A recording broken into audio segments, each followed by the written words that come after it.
There is no doubt that Michael Cohen has been a strong witness against defendant Trump, driving headlines about his testimony that has basically marked the official finale of this case. He is the last witness, and you can see the check stubs, the fake receipts, the loyalty, the inside knowledge that is now hurting defendant Trump. But today, the defense lawyers got their turn. They began an effort to blunt Cohen's testimony, to undercut his credibility. Attorney Todd Blanche came out swinging. His first question quoted Cohen calling Blanche himself an expletive. The question was overruled, but it set the combative tone. And so far, Cohen kept his composure. We just discussed that earlier in the hour. He's reportedly been preparing for months. But if prosecutors fail to convict Trump, it will likely turn on this cross-examination of Cohen today and Thursday, because he's not a perfect witness. And this is the defense's chance to not just talk about reasonable doubt, but to really raise the doubts in the jury's mind about this star witness and co-conspirator. Today, the defense questions suggested many different doubts. Is Cohen's story the whole truth? Did he have an unhealthy and even unhinged psychodramatic relationship with Donald Trump, whom he once said he was obsessed with? At one point, the lawyer asked, and Cohen largely acknowledged himself as a kind of cult follower. Here's another question the lawyers are getting at.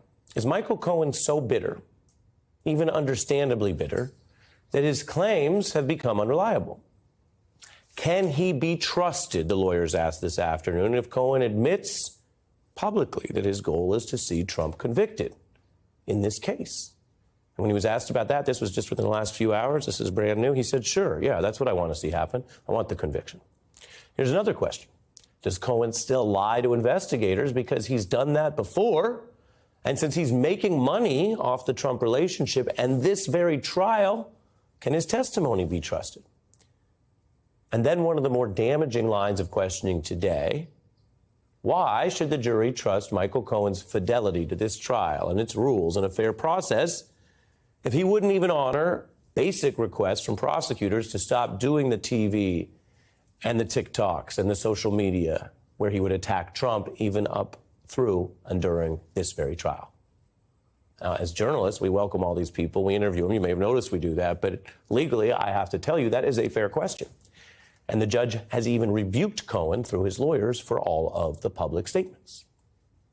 Now, none of these questions is some kind of deal breaker, but together, the defense lawyers are trying to cut and diminish and eventually liquidate the credibility that Cohen has and the story that he's told to the friendlier audience, the prosecutors over yesterday and this morning, and their more, linear questions about how he went from loyalist to this star witness.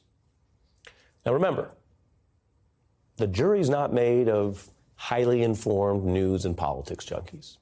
They're mostly hearing details about Cohen's evolution that are new to them.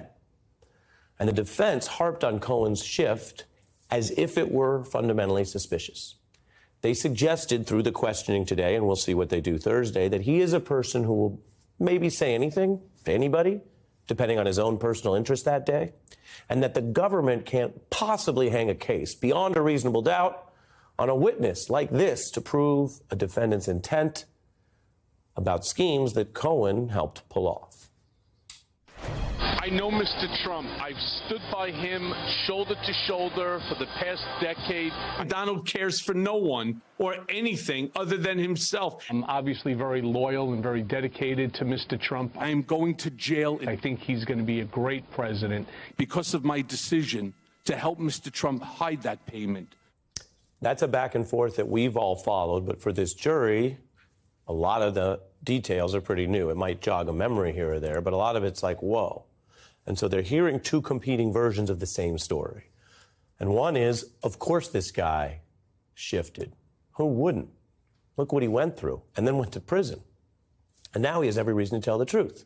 But this other story is, this guy might have gone to prison for his own reasons, might have been the type of person who ended up in prison anyway.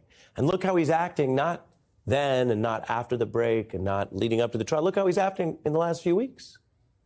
Now, some of this evidence, I want to be clear legally, is not as important as the secret tapes or the actual financial receipts that defendant Trump is facing. But it was notable.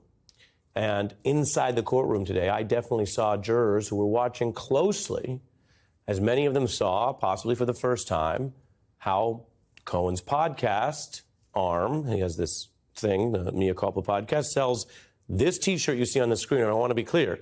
This shirt was shown today, was admitted into evidence to the jury, that this is a person who didn't just have an experience with Trump or has some anger with Trump, but is looking at what many people still see as the presumed innocent former president of the United States, just stuck behind bars there in imagined incarceration, all yours for the good price of $27.99 or whatever it was. Other items that Cohen sells through his company were also admitted into evidence, and the lawyer asked Cohen about what you're seeing here. Now, I want to be clear. This was referenced. They didn't play this exact video in court. We pulled it for you. Michael Cohen wearing that same jail Trump shirt, and he did it during the trial on one of his internet live streams. So as with Stormy Daniels, the lawyers are trying to paint this witness as somehow so vindictive, so bent on revenge against a person he once liked that maybe you can't take him at his word. Now, also, we should note some of these questions today floated theories that don't actually undercut Cohen. They asked how he wanted out of prison early. I could tell you most people in prison want out. But Cohen's monumental flip on Trump occurred before he went to federal prison. So that line of questioning doesn't really get you anywhere. And there are other observers who, even with everything I just told you, found a lot of this lacking. That the lines of attack seemed to be all over the place, and noting how Cohen continued to keep his cool. Today was not a disaster for Michael Cohen or the prosecution. But I would tell you, at least from observing it, both inside the room and following along, it wasn't good either for them. And if this is all fairly new, hearing questions about Cohen lying and admitting lies and having varying levels of memory and agitating for and against Trump to extreme degrees, if you're a juror hearing all that for the first time, and then hearing about how he's hawking this Trump jumpsuit merch, well, that wouldn't be great for any witness, let alone the star witness who's pretty central to proving Trump's intent at the time of these alleged crimes. We're following this trial together. If later they fail to convict, acquittal or a hung jury, you won't be that surprised about the possible reasons why. I'm not saying they exploded the case, but today was one of those days where you could see reasonable doubt being built. None of this was a knockout. But it can give the jurors the examples, the visuals, things that you can remember, the T-shirt, to support reasonable doubt, especially if some jurors already had some. And my point to you today is not whether that's good or bad news. That would depend on what you think is fair, how you feel about it. My point to you today is that is part of what is happening in this trial. Now, how will Trump attorneys continue their cross-exam of this very calm version of Michael Cohen? We have a seasoned defense attorney who represented Trump in the second impeachment. You can actually see him right there. He also represented the Trump Organization in a fraud case. William J. Brennan, back with us in our trial coverage. And Bill, I want you to know up front, our colleague Rachel was actually watching your remarks here last night and mentioned them in our coverage. Take a look. I was interested in your special coverage today. You had a guest on who was very bullish on the defense and said that, Michael Cohen's going to get destroyed on cross-examination. I walked through some of what they tried to do today. Your thoughts? Well, Larry, good evening. Thanks for having me.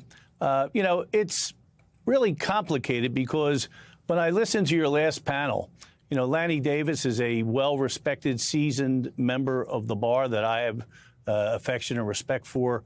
Representative Cummings was a giant, respected by both sides of the aisle. Reverend Sharpton, said wonderful things about Mr. Cohen. The problem is the jury won't hear any of that. The jury's going to hear that there's just lie after lie after lie, then a redemption, then more lies, and this narrative that the prosecution's trying to sell, that it is all done at the behest of Trump, falls flat because some of the crimes he pled guilty to, lying to the IRS, the bankruptcy court, the things related to the taxi medallions have nothing to do with Trump or the Trump organization. So you raised an interesting hypothetical. You said, what if the jury thinks this guy would have wound up in prison anyway? I don't see any other logical deduction that's possible. And, you know, this guy really, it's one thing to have a witness that lies and you work around it. You know, you're the prosecutor, you get it out there. But this guy's like Olympic gold medal winner. I mean, this guy's Hall of Fame liar, and it's a lot to work around. When the jury sees that and Judge Merchan instructs him, and he will, on this falsus in unum, falsus in omnibus charge, which basically says if you think he lied on one thing, you can assume, you can find that he lied on everything. When you package that, like the Daily Double, with the merch, the T-shirts, the books. He's shopping a reality show as we speak called The Fixer. When juries are smart, they get it. It's a lot of common sense, a lot of common life experience. When they see a witness, a polluted source like this, that not only is a liar, but he has skin in the game. He's making money off the defendant. If the defendant's convicted, he's likely to make more money. I just don't see how they can give his testimony the ring of, say it as the ring of truth. From a defense perspective, what did you think they were trying to show with the T-shirts and the monetizing? Just that, you know, you want a witness to say it's a bank robbery. Yeah, they're the guys that robbed the bank. They drove a gray sedan. The weather was cloudy. I was 20 feet away. And that's it. You don't want a guy who's saying, I hate him, I want him to go to jail. And by the way, $27.99, you get to buy my Donald Trump in jail T-shirt. I mean, the optics are horrific. The prosecution did the best job they could to try to get ahead of it.